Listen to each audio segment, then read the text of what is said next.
একদমই রাস্তার পাশে ডোবা তেলে ভাজা হচ্ছে গরম গরম টিক্কা। আর এটা কিন্তু মাঝিরকান্দার সেই ভাইরাল টিক্কা, যেটার কথা নাকি অনেকেই আমাকে বলেছে ভিডিও করে রিভিউ দেওয়ার জন্য।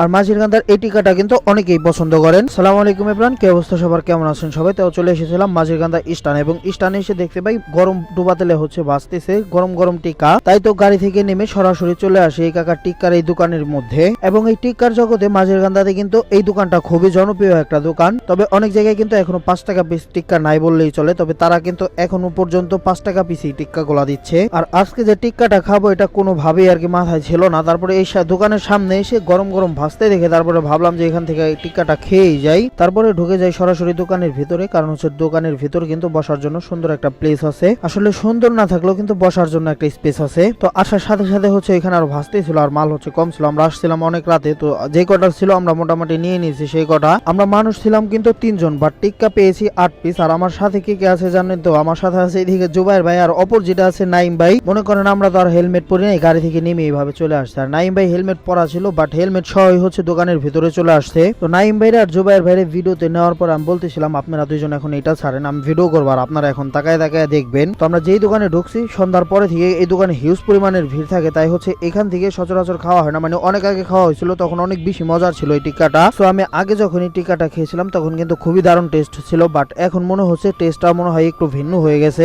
তো আপনারা যারা আগে ট্রাই করেছেন অথবা আবার তারপরে ট্রাই করেছেন, তো আপনাদের কাছে এখন বর্তমানে টেস্টটা কেমন লাগে অবশ্যই কমেন্ট করে জানাবেন সবাই। তো আমার কাছে যেটা মনে হয়েছে টেস্টটা হচ্ছে আগে থেকে একটু নষ্ট হয়ে গেছে, মানে আগে থেকে একটু ডাউন। বাই দ্য ওয়ে আমরা কিন্তু এসেছিলাম একবার মাঝিরকান্দা স্টানের প্রথম যে দোকানটা আছে ওই দোকানটায়। সবাই কমেন্টে আপনাদের মতামত জানাবেন। সো ধন্যবাদ সবাইকে।